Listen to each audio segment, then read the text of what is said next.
Hello everyone, welcome to my YouTube channel. My name is Shreya और आज की इस वीडियो में हम एक बहुत इंपॉर्टेंट डेरिवेशन करने वाले हैं जिसका नाम है Newton's formula of forward different interpolation. Interpolation में ये न्यूटन्स फॉरवर्ड डिफरेंस और बैकवर्ड डिफरेंस बहुत इंपॉर्टेंट है। तो आज के इस लेक्चर में हम वही डेरिवेशन को कवर करने वाले हैं कि इस फॉर्मूला को किस तरह से डिराइव किया गया।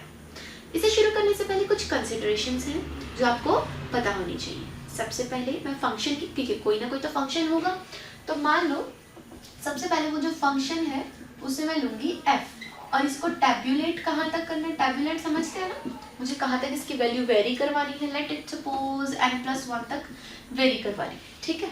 और उसके अलावा हम कुछ इक्विडिस्टेंस पॉइंट्स ले लेते हैं। मान लीजिए वो इक्विडिस्टेंट पॉइंट्स हैं x0, x1, x2 so on up to xn तक। n तक ही लेंगे ना, 0 से स्टार्ट किया है, 1 से नहीं, 0 से है तो n तक ही जाएगा, तभी तो n+1 होगा, ठीक है। और मान लीजिए इनकी जो स्पेसिंग है, इनके जो बीच में डिफरेंस है वो कितने का है, h, ठीक है। तो लिख लेते हैं स्पेसिंग जो है इनकी वो है h। और अब इस फंक्शन की कुछ वैल्यूज भी तो होंगी, कॉरेस्पॉन्डिंग वैल्यूज। तो corresponding values of f function वो भी कुछ ले लेते हैं। मान लो वो ले लेते हैं y0, y1, y2 Son up to yn तक, ठीक है। तो ये कुछ मैंने कंसिडरेशंस ली हैं जो आपको अच्छे से आनी चाहिए डेरिवेशन शुरू करने से पहले। फंक्शन टैब्यूलेट कहाँ तक करना है, उसके स्पेसिंग पॉइंट्स ले लिए, उनके डिफरेंस, कॉरेस्पॉन्डिंग वैल्यू क्या है, बस ये कुछ पॉइंट्स थे जो आपको पता होनी चाहिए। तो देखिए इसको सॉल्व करने के लिए ना एक मैं पॉलिनोमियल फंक्शन ले लेती हूँ phi n(x) जिसकी डिग्री होगी मेरे पास n। मान लो इसकी डिग्री होगी n, ठीक है। और फंक्शन तो हमारे पास fx है, मतलब मुझे कुछ ऐसा करना है, ऐसा अप्रोक्सीमेशन लेना कि एक पॉइंट ऐसा आए कि ये जो पॉलिनोमियल फंक्शन है ना ये हमारे फंक्शन के इक्वल आ जाए, मतलब कि ये f(x) के इक्वल आ जाए। मुझे कुछ इस तरह से करना था, ठीक है, ये बन जाए बराबर में। इसको मैं फर्स्ट इक्वेशन ले लेती हूँ और कुछ ये भी, इसको भी डिफाइन कर देते हैं। f(i)x की वैल्यू हम ले लेते हैं yi, और मान लीजिए i कितना होगा, 0, 1, 2 सोन अप टू n तक i की वैल्यू जाएगी, ठीक है। ये मेरी सेकेंड इक्वेशन बन जाती है और ये दोनों इक्वेशंस को मैं कहूँगी इंटरपोलेशन इक्वेशंस। ये मेरी इंटरपोलेशन कंडीशंस है, ये दोनों इक्वेशंस, ठीक है, इंटरपोलेटरी कंडीशंस है। यहाँ पर इसको हम xi ही कंसिडर कर लेते हैं, ठीक है।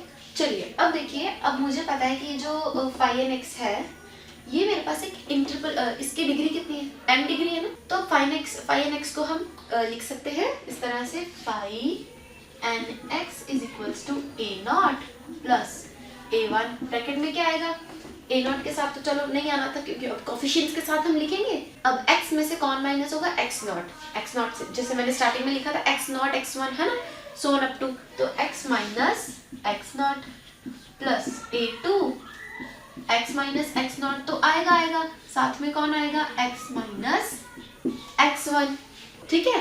इस तरह से प्लस हो जाएगा a3 में, ये दोनों तो आएंगे, x माइनस x0 तो होगा और x माइनस x1 भी होगा, साथ में x माइनस x2 भी हो जाएगा।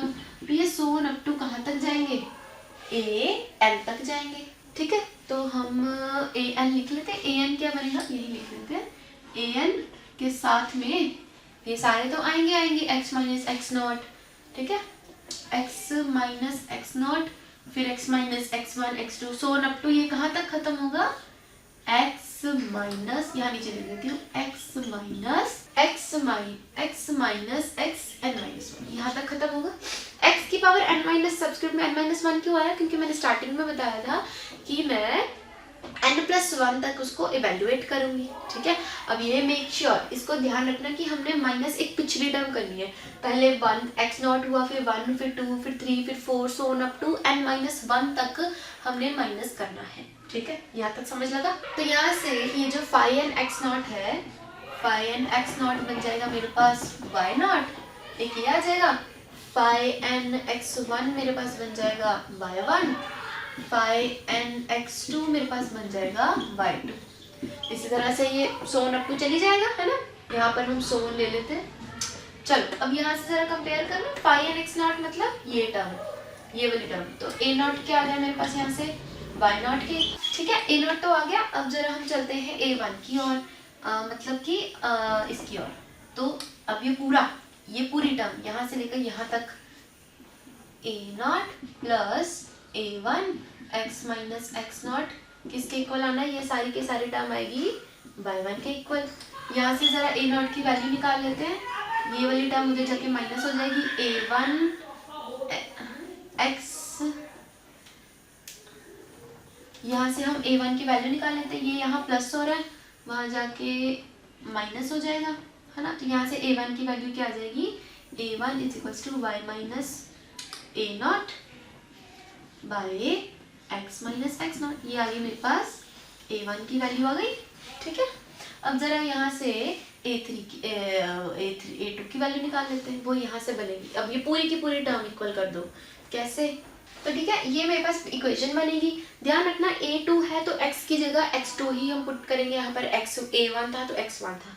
अब यहाँ पर जरा पुटिंग करें x2 माइनस a1 की तो वैल्यू ये है, a1 की जगह ये है, ये बाद में देखते हैं, पहले इसको क्या पुट करेंगे, x2 माइनस x नॉट को, x2 x1 x ऐसे था ना, x नॉट x1 x2, मतलब अगर इन दोनों में h का डिफरेंस है, इन दोनों में कितने का होगा, 2h का, है ना। तो यहाँ पर हम पुट कर देते हैं 2h, ठीक है। और ये a नॉट की जगह y नॉट पुट कर देते हैं यहाँ से, ठीक है। अब नीचे देखो फिर से x2 माइनस x1 नॉट, यहाँ पर भी आ जाएगा 2h, और यहाँ पर x2 माइनस x1 यहाँ आ जाएगा h, ठीक है। और यहाँ a1 की जगह मुझे ये पुट करना है, कर दे पुट, a1 की जगह कर दो y1 minus y not by h, ये ब्रैकेट में रहने दो तो क्योंकि माइनस है।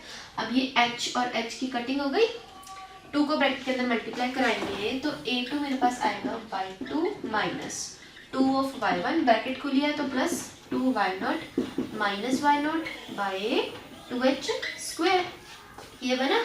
अब देखो y2 ही रहेगा, मतलब a2 मेरे पास अब फाइनल a2 की इक्वेशन क्या बन जाएगी, यहाँ से a2 is equals to y2 का y2 ही रहेगा माइनस 2y1। अब देखो प्लस माइनस माइनस हो जाएगा, minus y not by 2h square. तो ये मेरे पास बन गई a2 की वैल्यू, ठीक है। यहाँ पर ये प्लस लगा लेना क्योंकि प्लस 2y नॉट था ना, प्लस बड़े के साथ है। तो अब हम इस पर फॉरवर्ड डिफरेंसेस लगा लेते हैं जरा, यूजिंग फॉरवर्ड डिफरेंसेस।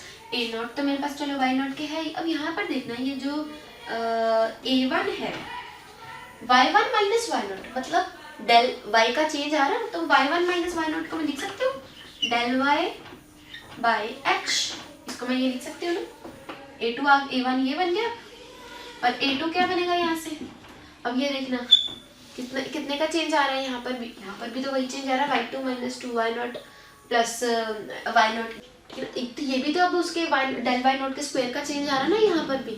तो ये a2 क्या बन जाएगा मेरे पास del square y not by नीचे क्या था 2h स्क्वायर, ठीक है। a2 की वैल्यू ये आ गई। अब मेक श्योर ये जो नीचे 2 है वो फैक्टोरियल में रहेगा, क्योंकि 2 का फैक्टोरियल वैसे भी 2 ही होता है, तो मैं इस पर फैक्टोरियल लगा सकती हूँ वैसे भी, क्योंकि अभी हमने nth जनरल फॉर्म बनानी है इसलिए हमें ये यूज में आएगा। a1 आ गया, a2 आ गया, a नॉट भी आ गया। अब जरा एक जनरल फॉर्म an भी तो बना ले। an क्या बनेगी भाई, यहीं से देख के बना दो, an बना देते हैं। an बनेगी डेल, यहाँ पर 1 था, यहाँ पर 2 था, तो यहाँ क्या आ जाएगा n, साथ में y नॉट, यहाँ 1 का फैक्टोरियल था, यहाँ 2 का फैक्टोरियल है, यहाँ किसका n का फैक्टोरियल, साथ में h की पावर क्या आएगी, यहाँ पर h की पावर 1 है, यहाँ 2 है, तो यहाँ h की पावर आ जाएगी n। तो ये मेरे पास an की जनरल फॉर्म आ गई। अब ये जो सारी मैंने a1 a2 an निकाली है ना, ये मुझे इस इक्वेशन में पुट कर देनी, ये जो मैंने थर्ड इक्वेशन बनाई है ना, चुपचाप से इसमें पुट कर देते हैं, ठीक है। पुटिंग करके देखते हैं क्या बनता है हमारे पास। ये याद है अब आपको वैल्यूज ना, ये वाली a0 a1 a2 a3, ये हम डायरेक्ट इसमें सीधा पुट कर देते हैं। तो पुट करके जो हमारे पास एक्सप्रेशन बनेगी वो हमारे पास आंसर आएगा। चलो करें 5nx, ओके। तो ये किसके a0 क्या था मेरे पास y नॉट प्लस a1 तो मैंने निकाल लिया था del y not by x, ये बन गया x minus x not plus a2 क्या था मेरे पास del square y not by 2h square 2h square है ना, 2 factorial sorry, into x minus x not as it is, x minus x1 as it is. ठीक है, अब अगली टर्म प्लस a3 की जगह क्या आएगा, del cube y not by 3 factorial h का क्यूब, साथ में आएगा x minus x not, x minus x1, x minus x2, so on up to. an की बात करें, an क्या था, डेल की power n y not by n factorial h m, साथ में कौन आएगा, सारा कुछ वही, x minus x not, x minus x1, so on up to x minus x n minus 1। सब कुछ सेम है, बस मैंने ये a0, a1, a2, a3 इन सब की वैल्यूज पुट करी है। सिर्फ इतना कर, यहाँ तक समझ लगा, कोई डाउट नहीं समझ लग रहा तो एक बार पीछे जाके दोबारा देखो, समझ लग जाएगा।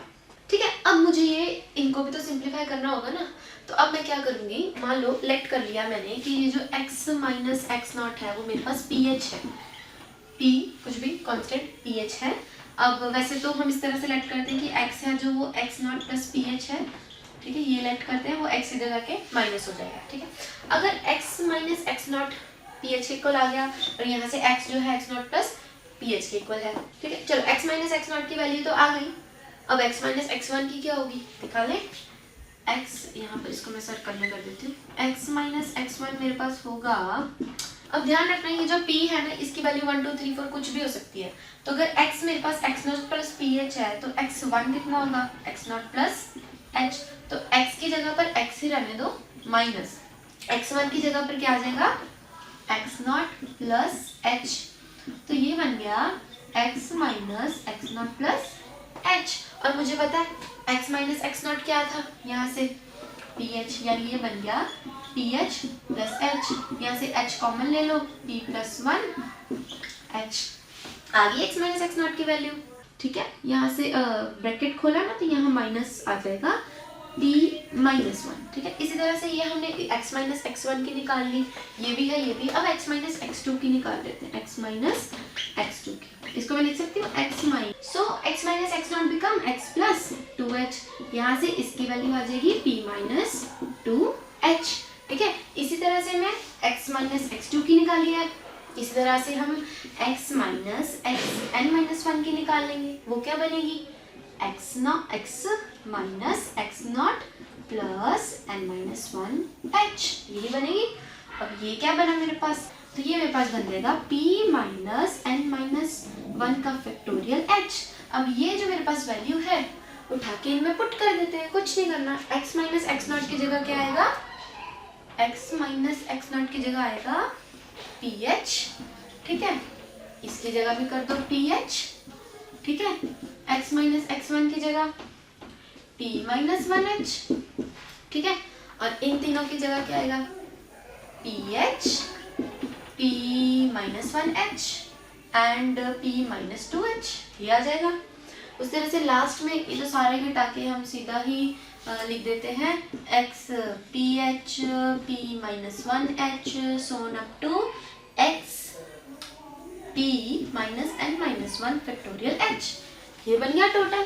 अब देखो h के साथ तो कटिंग हो जाएगी ना सबकी, तो उनकी कटिंग कर देते हैं, ऊपर नीचे कटिंग हो जाएगी।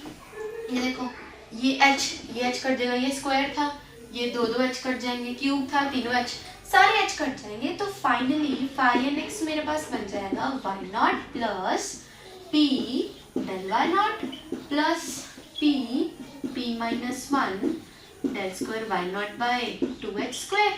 ठीक है, इसी तरह से del cube y not by 3 factorial h cube, साथ में आ जाएगा p minus 1 p minus 2 so on up to last में क्या बनेगा, अभी सबका फैक्टोरियल ले लेते हैं, h तो कट जाएंगे, h कट जाएंगे, p माइनस 1 इन सब का फैक्टोरियल ले लेते हैं। ठीक है, ये बन जाएगा मेरे पास p minus 1 so on up to p minus n minus 1 का factorial del n by y n factorial h n, ये बन गई मेरे पास फाइनल इक्वेशन। लास्ट में एक स्टेप कर देना कि फाई एन एक्स को हम एफ एक्स भी ले सकते हैं, जो मैंने फर्स्ट इक्वेशन बताई थी, बस सिंपल इतना।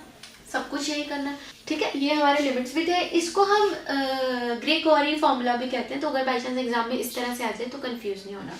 सो final equation y not plus p del y not p minus p minus 1 del square y not by 2 factorial h square, उस तरह से so on up to p minus 1 so on up to p n minus 1 del n y not by n factorial h n। So this was Newton's forward method, different interpretation method. So I hope आप सबको ये समझ लगा हो। अगर आपको मेरी video अच्छी लगी हो तो प्लीज़ वीडियो को लाइक करें और चैनल को सब्सक्राइब करना ना भूलें। Thank you and have a nice day. Good bye.